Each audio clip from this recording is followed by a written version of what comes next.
اللهم صل على سيدنا محمد وعلى آل سيدنا محمد. أعوذ بالله من الشيطان الرجيم. بسم الله الرحمن الرحيم. الحمد لله رب العالمين، والصلاة والسلام على سيد المرسلين وعلى آله وصحبه أجمعين. رب اشرح لي صدري ويسر لي أمري واحلل عقدة من لساني يفقهوا قولي. سبحانك لا علم لنا إلا ما علمتنا إنك أنت العليم الحكيم. ولا حول ولا قوة إلا بالله العلي العظيم. Kitab Minhajul Abidin, muka surat 5, baris yang muka surat 5, baris yang kelima daripada bawah. Qala al-muallifu rahimahullahu ta'ala wa nafa'ana bi'ulumihi amin. Dan kata muallif radhiyallahu anhu, kata pengarang Imam Ghazali rahimahullah, telah menghukumkan hal telah menghukumkan oleh hal, oleh kelakuan, oleh kelakuan segala orang awam, yakni ulama zahir, pada orang yang mempunyai agama, di sisi orang yang mempunyai agama, telah menghukum, menilik, yakni akan menilik, itu maf'ul kepada menghukum. Menilik yakni akan menilik kepada sekalian makhluk Allah Subhanahu wa ta'ala. Menilik ni dengan rahmat, itu takluk pada menilik dengan rahmat, menilik dengan pandangan kesian belah, dan meninggalkan membantahi baloh bersama serta dengan makhluk. Maka aku, yakni Imam Ghazali rahimahullah, ibtihal, yakni merendah diriku kepada Tuhan. Merendah diriku kepada Tuhan maknanya berdoa dalam keadaan merendah diri kepada Allah Subhanahu wa ta'ala.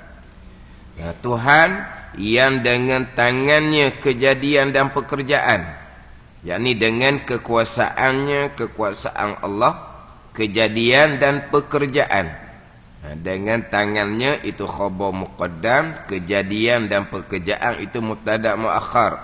Tuhan mana? Tuhan yang mana sekalian kejadian, sekalian pekerjaan adalah datang daripada tangan kekuasaan Allah Subhanahu wa ta'ala. Memohon, merendah diri ni memberi, bahawa memberi taufik akan daku, itu maf'ul dia. Bahawa memberi taufik akan daku. Aku ibtihal, aku memohon dengan rendah diri.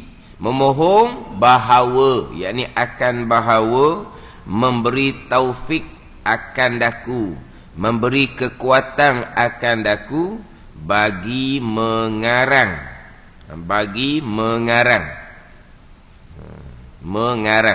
bukan mengerang tu, mengarang satu kitab yang jatuh, yang berlaku atas satu kitab ijma' ulama'. Maknanya apa? Muafakat segala ulama'. Muafakat segala ulama' terima kitab yang dikarang oleh Imam Ghazali. dan hasil dapat dengan orang yang membaca akan dia, orang yang membaca akan satu kitab tadi itu memberi manfaat, oleh memberi manfaat kepada orang yang membaca akan dia akan satu kitab. Jadi terdahulu Imam Ghazali mengarang kitab pada membicarakan untuk menempuhi jalan ibadah, untuk menempuhi jalan ibadah, yang mana terlebih dahulu Imam Ghazali memulai dengan pembicaraan ibadah, yang mana ibadah adalah hasilan ilmu, ibadah adalah faedah umum. Ibadah adalah faedah umum. Tanpa ibadah, umur kita tidak ada faedah. Berfaedahnya umur kita adalah ibadah. Nabi Ghazali memulai dengan pembicaraan ibadah. Kemudian pada tilikan Imam Ghazali dalam jalan ibadah, daripada permulaan ibadah sampai kepada maksud ibadah, permulaan ibadah sampai kepada maksud ibadah taqarrub ilallah, maksud ibadah sampai kepada maqam ma'rifah khasah di kalangan awliya illah. Itu maksud ibadah, nak capai kepada mahabbah, kasih akan Allah, mahabbah yang khasah, mahabbah yang sebenar-benar. Orang yang kasih akan Allah, kasih yang sebenar-benar, yang ada di basirah hanyalah kekasihnya, iaitu Allah Subhanahu wa ta'ala. Itu maksud ibadah sampai kepada maqam awliya. Tetapi daripada permulaan jalan ibadah, Imam Ghazali tilik jalan yang sangat payah, jalan yang sangat sukar, banyak kebinasaan di dalam jalan ibadah. Jalan ibadah yang sebenar dah ni, jalan ibadah yang sebenar. Mana jalan ibadah yang sebenar? Ibadah adalah samaratul ilmi, hasilan daripada ilmu. Tanpa ilmu tak panggil ibadah. Imam Ghazali menyatakan bahawa jalan ibadah daripada permulaan jalan ibadah sampai kepada maksud ibadah, jalan yang sangat sukar, jalan yang sangat payah, banyak rintangan, banyak perkara yang tersembunyi yang membinasakan ibadah kita. Ini ibadah yang sebenar. Ibadah disertakan dengan ilmu. Adapun kalau buat ibadah tanpa ilmu, tak panggil jalan pun laginya. Itu tak panggil ibadah. Ini ibadah yang sebenar yang disertakan dengan ilmu. Ibadah yang sebenar yang disertakan dengan ilmu. Daripada permulaan jalan ibadah yang sebenar sampai kepada maksud ibadah, jalan yang sukar, jalan yang payah, yang mana tersembunyi perkara yang memutuskan ibadah. Tetapi tak dapat tidak ibadah ni, tak dapat tidak ibadah ini, kerana ibadah adalah jalan ke syurga Allah Subhanahu wa ta'ala. Minhajul abidin ila jannati rabbil alamin. Perjalanan beribadah kepada Allah, kepada syurga bagi Tuan sekalian alam. Jadi ibadah tak dapat tidak, kerana ianya adalah jalan kepada syurga. Kemudian dalam keadaan jalan ibadah tu sukar dan payah, hamba pula, diri kita ni pula diri yang amat lemah. Tu bagi kita pula diri yang amat lemah.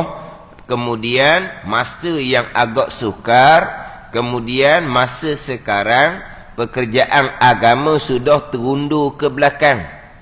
Kesabaran kita sedikit. Kemudian pekerjaan yang mengganggu ibadah kita banyak. Umur kita pula pendek. Kemudian untuk capai ibadah ni bekal tak dapat tidak.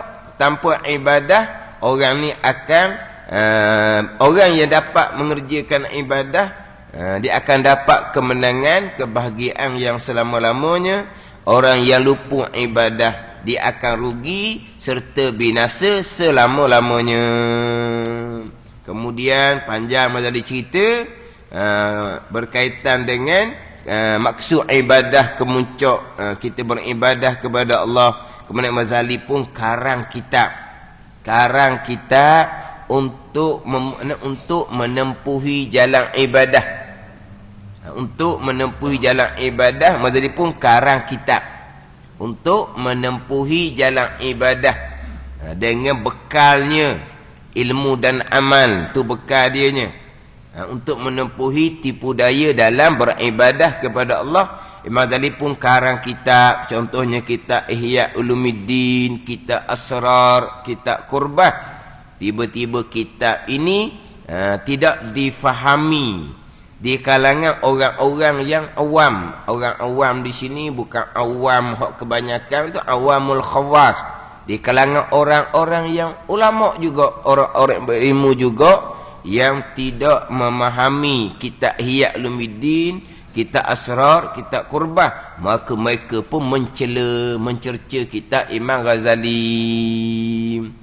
Kemudian Ghazali pun nak karang kitab lain yang mudah-mudahan diterima pakai. Lahirlah kitab Minhajul Abidin. Jadi Ghazali kata telah menghukum hal oleh kelakuan ni. Orang yang mempunyai agama ni, orang yang bukan di kalangan orang-orang jahil, orang-orang yang mempunyai agama, di kalangan ulama-ulama. Maknanya kata Imam Ghazali, orang yang cerca, orang yang tolak kitab Imam Ghazali yang terdahulunya, Imam Ghazali tetap menyatakan bahawa mereka di kalangan orang yang mempunyai agama. Imam Ghazali tak kata pula orang yang cerca kitab dia tu orang-orang hak tambah agama. Dah, orang yang mempunyai agama. Tetapi oleh kerana kitab Imam Ghazali, kitab Ihya contohnya, kata Imam Ghazali sendiri halus pembicaraannya, menyebabkan walaupun mereka ni orang agama sekalipun, mereka tidak memahami, maka mereka pun mencela, mencerca. Tapi orang yang mencela, mencerca kitab Imam Ghazali ni, Imam Ghazali kata orang yang mempunyai agama. Bukan Imam Ghazali letak orang yang cerca kitab Imam Ghazali ni orang yang anti agama, orang yang tak ada agama ke, orang jahil agama ke, tidak. Orang yang mempunyai agama. Kemudian tu Imam Ghazali pun kata penilikan ni kepada Imam Ghazali tilik kepada segala makhluk dengan rahmat. Imam Ghazali pula dengan kesian belah, tak jadilah di kalangan orang agama ni bertelingkah. Maka Imam Ghazali pun tilik dengan kepada sekalian makhluk Allah ni. Imam Ghazali tilik dengan rahmat, dengan kesian belah. Dia tak macam orang sekarang. Orang sekarang dia orang agama, dia berkelahi. Lepas tu orang-orang ikut tu pun sama-sama berkelahi, kutuk mengutuk, maki memaki. Mereka suka seumpama gitu. Sebab apa? Sebab mereka ada apa? Hak netizen hak bersama dengan mereka yang akan menyerang balah. Pada ni. Dia keluar satu-satu perkara yang dibantahi oleh orang agama yang lain. Lepas tu hak pengikut dia pula ni serang. Dia suka seumpama tu. Imam Ghazali tilik kepada sekalian makhluk ni dengan rahmat dan meninggalkan membantahi. Nak lepas daripada berbantah-bantah, ini perkara agama. Perbantahan timbul pula bukan di kalangan orang jahil, di kalangan orang agama. Mana? Macam sekarang kalau kita tengok-tengok tu kan, hak ni bukan ayat molek-molek. Ayat berat-berat lah. Ayat berat-berat, bukan ayat molek-molek. Dia atas slogannya untuk mempertahankan sunnah Nabi sallallahu alaihi wasallam. Maknanya berbantah dengan ayat-ayat maki hamu itulah sunnah Nabi bagi mereka barangkali. Jadi Imam Ghazali nak lepas daripada ni, nak lepas daripada membantahi, meninggalkan membantahi. Imam Ghazali tilik pula kepada segala makhluk Allah dengan rahmat, dengan kasihan belah. Ada dengan kasihan belah. Dia apabila jadi jidal, mujadalah, mana apa macam membantahi secara tak ada tu, kerakeng dipanggil. Oh tu hukumnya haram. Kemudian akhirnya maki memaki itu dosa dengan sesama manusia. Bila pula kita nak minta maaf?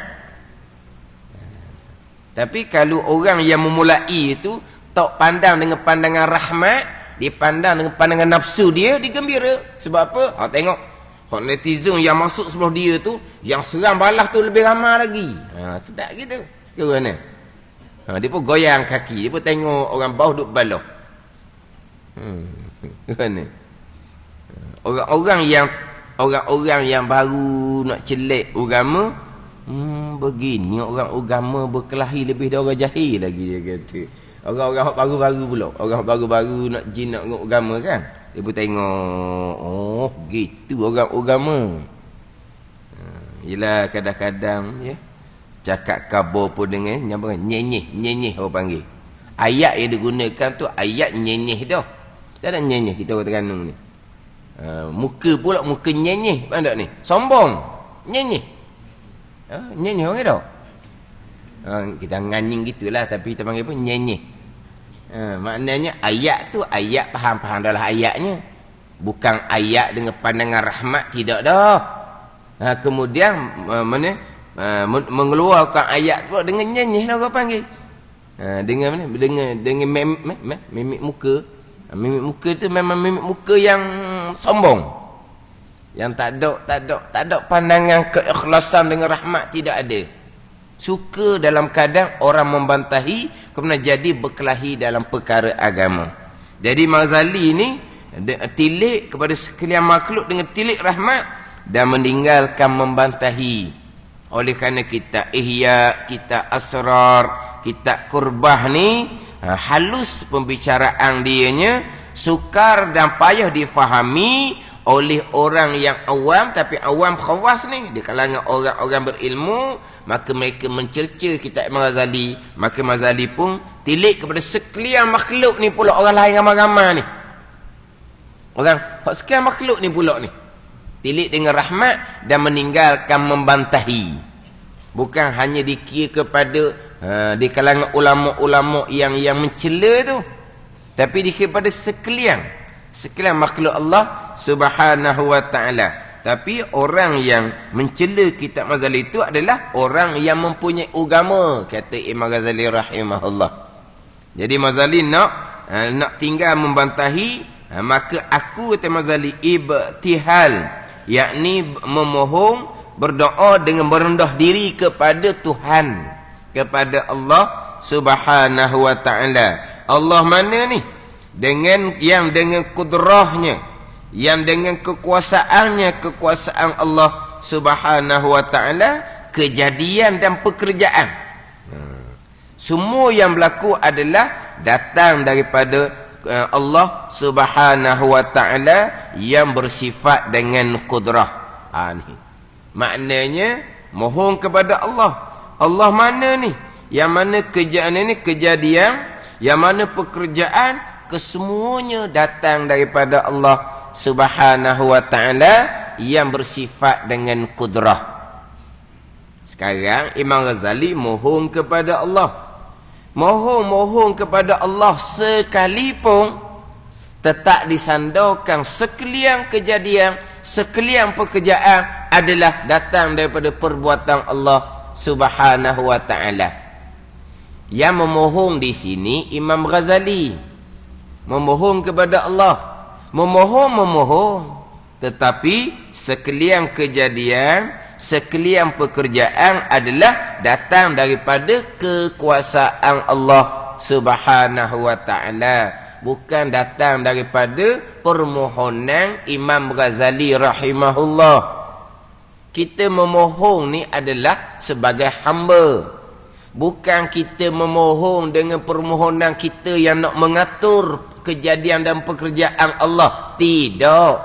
bahkan diri Imam Ghazali memohon tu pun adalah kejadian dan pekerjaan Allah Subhanahu wa taala. Bukan kata kita memohon, memohon tu kita diperkenankan pun kerana kita tidak. Memohon tu pun pekerjaan kejadian dan pekerjaan Allah, diperkenan pun kejadian dan pekerjaan Allah Subhanahu wa taala. Dan orang yang membantahi itu pun kesemuanya kejadian dan pekerjaan Allah Subhanahu wa taala. Dengan tangannya, dengan kekuasaan Allah, kejadian dan pekerjaan. Jangan kita memohon seperti kita sesama kita.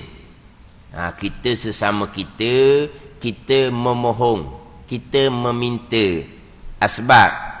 Orang yang kita minta perkenankan permintaan kita, sama-sama asbab tu sesama kita. Daripada desakan kita, maka dia pun turun.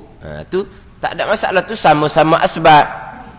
Kita mohon, kita desak, dia pun terima, sama-sama asbab. Ini kita dengan Allah Subhanahu wa taala memohon.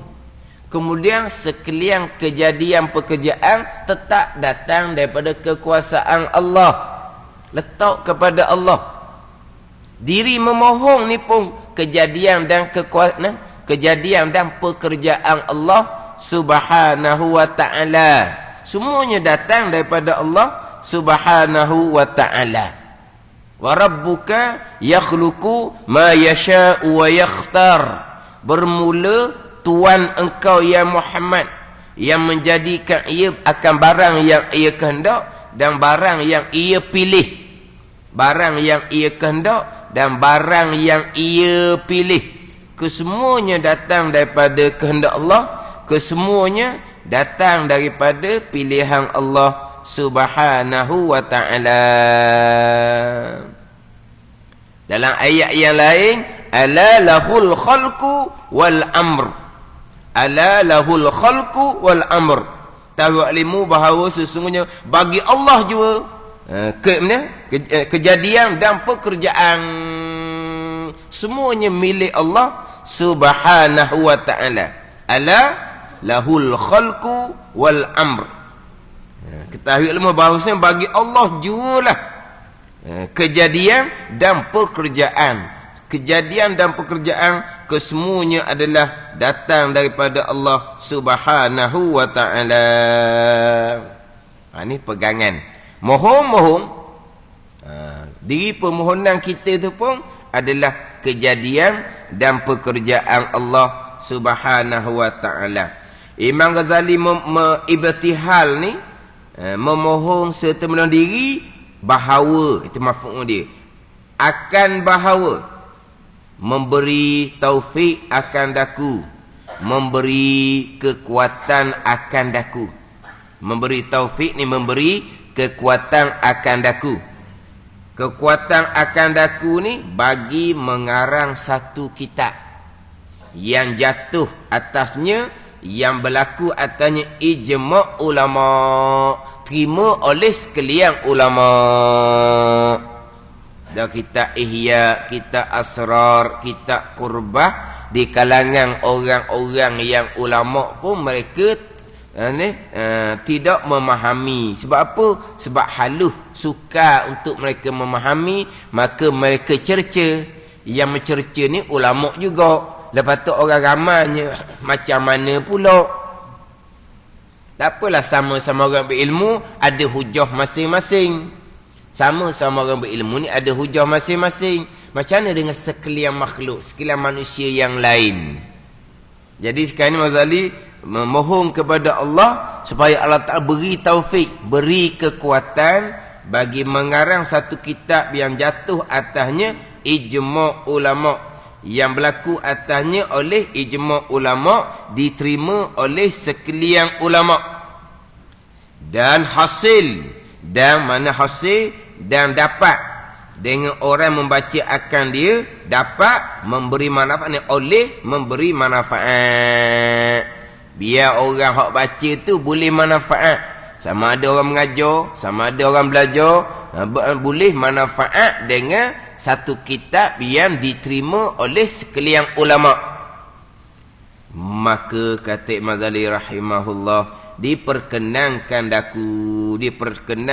oleh Allah Subhanahu wa taala akan Imam Ghazali diperkenan kepada yang demikian itu,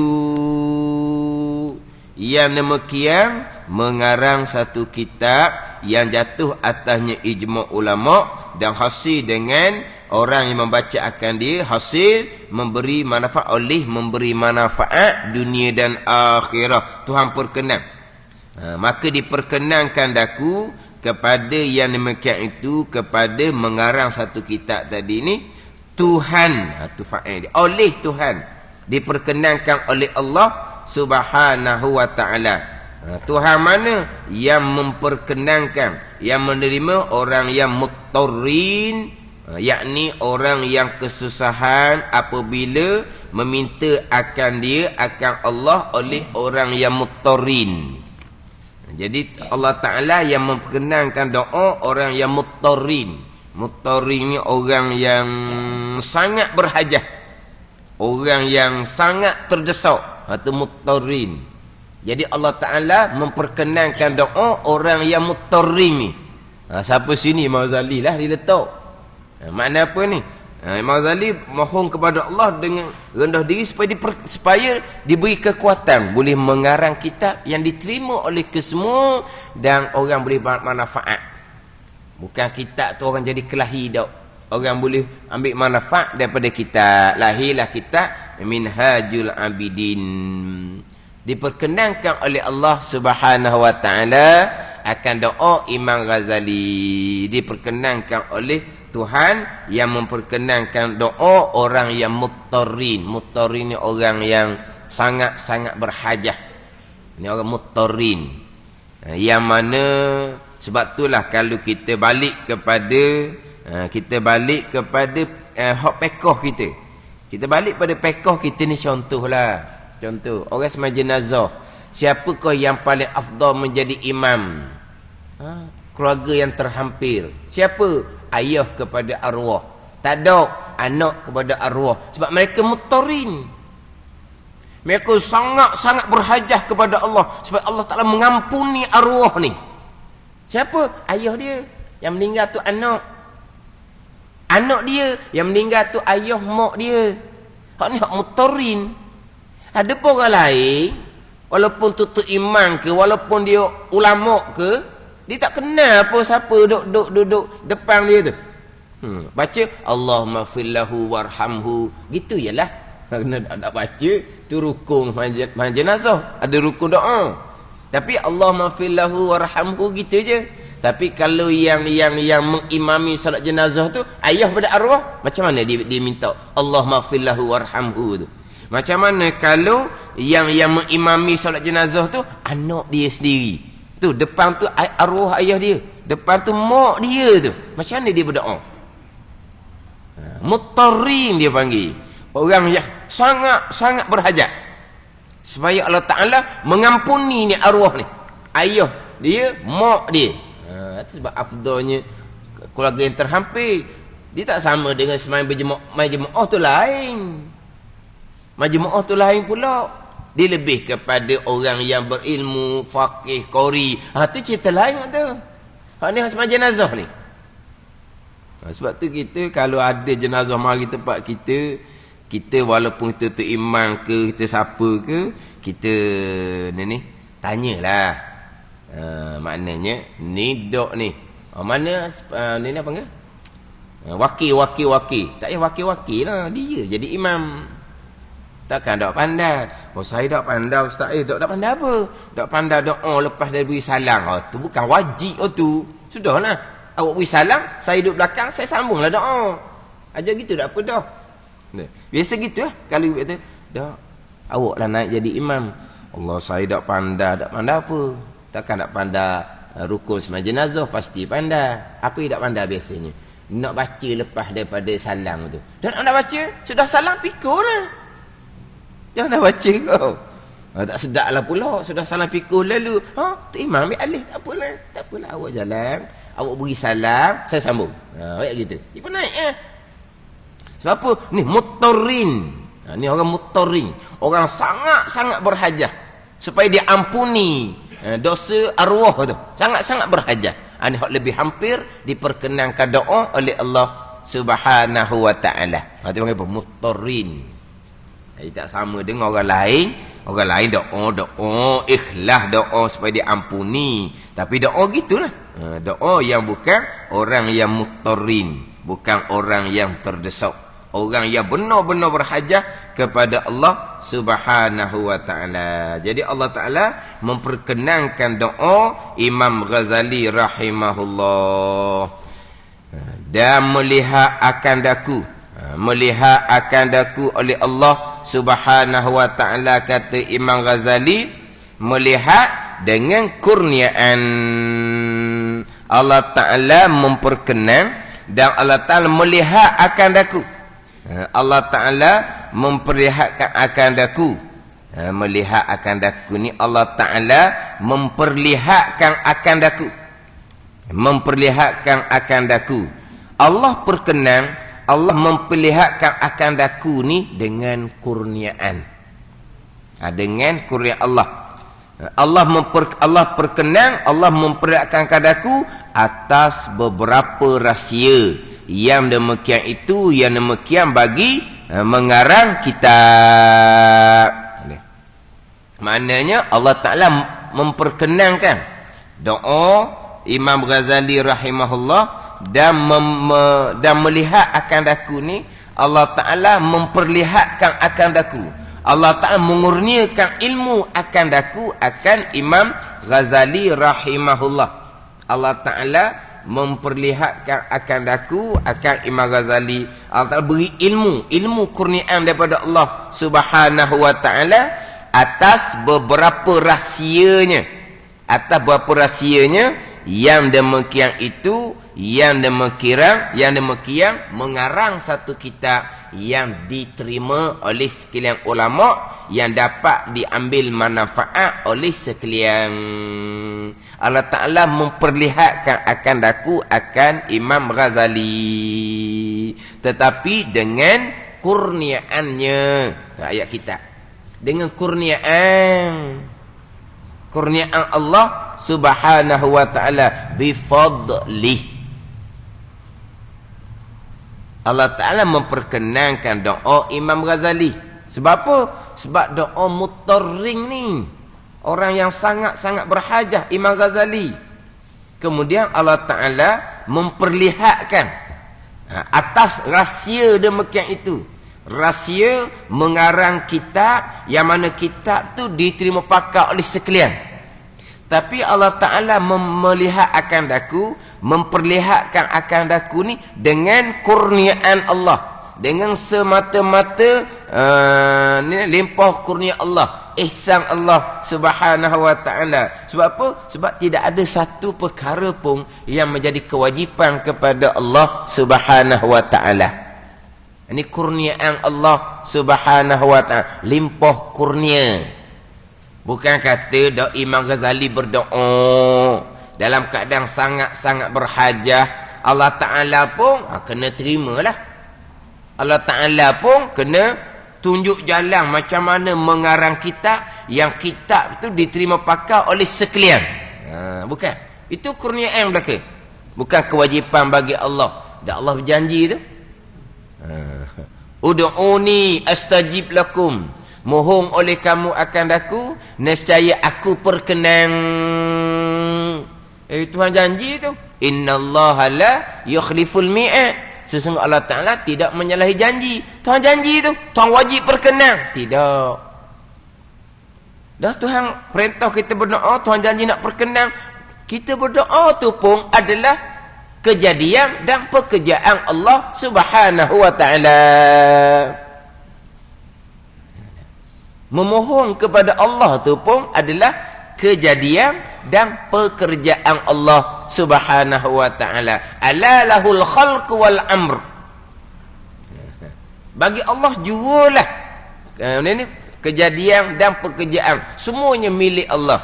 Makna orang berdoa tetap kejadian dan pekerjaan Allah Subhanahu wa taala. Allah perkenan pun hak dia kurniaan jua, bukan kewajipan bagi Allah Subhanahu wa taala. Dan telah memberi ilhamkan daku, dan telah mengilhamkan daku, mengilham oleh Allah taala akan daku. Ilham ni padanya pada mengarang satu kitab yang diterima oleh sekalian, yang dapat memberi manfaat akan orang yang mengajar dan belajar. Memberi ilham akan daku ni akan aturan yang indah-indah. Memberi ilham akan daku ni ilham ni Allah Ta'ala campur kebaikan. Ilqa'ul khairi fil qalbi bitariqil faid dipanggil laliktisab. Tuhan campur kebaikan di hati dengan jalan kurniaan, bukan jalan ikhtiar, bukan. Ni kurniaan Allah. Allah ilham ni Allah Ta'ala campur kebaikan dalam hati dengan kurniaan Allah Subhanahu wa taala, bukan dengan jalan ikhtiar usaha, bukan. Ni kurniaan daripada Allah Ta'ala ilhamkan akan aturan yang indah-indah. Dia panggil tertiban ajiban. Susunan dalam kitab Minhaj, susunan yang ajib, yang luar biasa, yang ajib. Sini disebut dengan indah-indah. Jadi tertiban ajiban. Susunan dalam kitab Minhaj, susunan yang ajib, yang luar biasa. Dan kitab Minhaj yang tiada aku sebut akan dia, akan aturan ni, karanganku yang telah terdahulu. Di dalam karanganku yang telah terdahulu. Di dalam tu ada jatuh sikit. Yang tiada aku sebutkan, tiada aku sebut akan dia, akan aturan yang indah-indah ni, karanganku, mana di dalam karanganku yang telah dahulu sebutnya. Jadi aturan indah dalam kitab Minhaj ni tak ada dalam kitab-kitab yang dikarang oleh Imam Ghazali yang terdahulu. Tertiban ajiban, aturan yang indah-indah, yang comel-comel, yang luar biasa ni mana ni? Kitab Minhajul Abidin. Siapa yang kata ni pula ni tertiban ajiban, aturan yang indah-indah, yang comel-comel, yang luar biasa ni, Imam Ghazali yang kata. Kepada kitab siapa? Kitab Imam Ghazali sendiri. Boleh angkat seumpama tu untuk menggemarkan orang ramai. Yang mana aturan yang indah-indah ni tiada aku sebut akan dia, akan aturan yang indah-indah ni di dalam karanganku yang telah terdahulu sebutnya. Mana? Di dalam Asrar Mu'amalatid Din. Di dalam Asrar Mu'amalatid Din, di dalam rahsia-rahsia dalam kita ni muamalah dalam agama. Asrar Mu'amalatid Din ni dalam kitab-kitab Ghazali lah, dalam kitab Ihya ke, dalam kitab Asrar ke, dalam kitab Qurbah ke. Tapi mana rahsia-rahsia mu'amalatid din, muamalah. Kita muamalah hak zahir ni gak jual belilah, tu muamalah. Jual beli itu muamalah. Ini bicara bab mana bab muamalah agama ni, rahsia dia daripada hak muamalah zahir, muamalah batin. Ni tak ada dalam kitab-kitab terdahulu, walaupun kitab-kitab terdahulunya membicarakan rahsia-rahsia dalam muamalatid din, muamalah dalam agama. Apa ke? Kira bicara dalam agama. Kita kira bicara hak fiqh ni ibadah, muamalah, munakat, janayat tu kan. Muamalahnya apa? Jual beli, sewa menyewa, pinjam meminjam. Hak ni muamalah dalam agama. Hak zahirnya, hak batinnya, rahsia-rahsia tu. Sebab tu kalau pembicaraan, kalau ilmu tasawuf, hak dalam kitab Minhajul Abidin kita ni, dalam kitab Penuh Bagi Hati dia panggil tasawuf muamalah, dia panggil. Tasawuf muamalah ni, muamalah hati lah. Muamalah hati. Dia panggil tasawuf syariah ataupun dia panggil tasawuf muamalah. Kitab Hikam, kitab Dunapi dia panggil tasawuf mukasyafah. Itu tasawuf haqiqah. Minhaj Penuh Hati contohnya, Hidayatus Salikin contohnya dia panggil tasawuf muamalah ataupun dipanggil tasawuf syariah, patut kewajipan fardu ain kita. Hikam Durun Nafi dipanggil tasawuf mukasyafah, ini hak kashfi, hak cerita bab maqam aulia, itu tasawuf haqiqah dia panggil. Jadi dalam asrar muamalatid din ni, dalam kitab-kitab terdahulu tidak dinyatakan hak susunan yang indah-indah sebagaimana kitab Minhajul Abidin, dan iaitulah hak aturan indah-indah hak dalam kitab yang diperkenankan oleh Allah Subhanahu wa taala yang aku sifatkan baginya. Maka aku berkata, kata Imam Ghazali, dan dengan Allah memberi taufik. Kesemua tu datang daripada taufik Allah Subhanahu wa taala. Maka aku berkata pada mensifatkan kitab Minhaj ni dengan aturan indah-indah ni, aku berkata tu, dan dengan Allah memberi taufik itu. Hak kata Imam Ghazali, Allah Ta'ala yang beri taufik. Segala-gala perkara kesemuanya datang daripada Allah Subhanahu wa ta'ala. Kemudian kata radhiyallahu anhu, bahawasanya pertama-tama barang yang jaga dengan dia hamba Allah bagi mengerjakan ibadah dan bergerak-gerak hatinya bagi berjalan akan jalan-jalan ibadah ada dengan khatir yang samawiyah. Imam Ghazali memulai dah pembicaraan kitab Minhaj. Tadi tu cerita macam mana lahirnya kitab Minhajul Abidin. Imam Ghazali pun ceritalah hak ni, hak pembicaraan kitab Minhaj dah ni. Dia dimulai dengan yang mula-mula menyedarkan kita, yang menjagakan kita, yang menyedarkan kita untuk beribadah adalah khatrah samawiyah dia panggil. Ni, lintasan daripada Allah. Keinsafan lah kita panggil. Keinsafan. Timbul keinsafan. Timbul keinsafan ni asbab dia ada Tuhan susun. Kerana apa? Kerana nasihat ke? Kerana ada kematian ke? Kerana macam-macam lah hak timbul keinsafan ni. Kerana jatuh ke? Ditimpa musibah ke? Ataupun kerana tua ke? Lepas pacing tu menung duk mikir awak apa ni, marilah keinsafan. Nak jalan-jalan ibadah, bila mari keinsafan, jalan mana nak berjalan? Maksudnya akan susun mulai dengan ilmu. Sebab terkadang orang mari keinsafan ni, terkadang ilmunya tidak ada. Maka bila mari keinsafan, maksudnya pun susun lalu dah jalan mana. Bila mari keinsafan, mula-mulanya kenal Allah Subhanahu wa taala, ilmu dahulu. Ni bukan kata mari keinsafan, saya insaf ni, macam mana saya ni, saya kena bangun malam ke? Awak mari keinsafan, awak belajar molek, belajar kenal Tuhan molek, belajar bertukar amalan zahir batin molek. Dan saya nak kena bangun malam ke? Kamu belajar, kamu akan sedarlah banyak kesilapan. Bangunlah malam, berdoa ke ampun, minta ampun daripada Allah Subhanahu wa taala. Tapi bukan memulai dengan lawak ibadat bangun malam, bukan. Ni macam mana susunan Imam Ghazali. Selepas mari keinsafan tu. Lepas mari keinsafan. Hak ni ada kitab Minhaj. Imam Ghazali kata susunan aturan yang indah-indah ni, yang ajib. Sebab Imam Ghazali akan memulai daripada mari keinsafan tu, mari dimulai situ.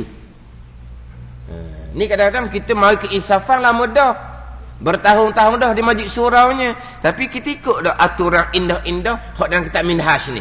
Belajar kenal Tuhan molek.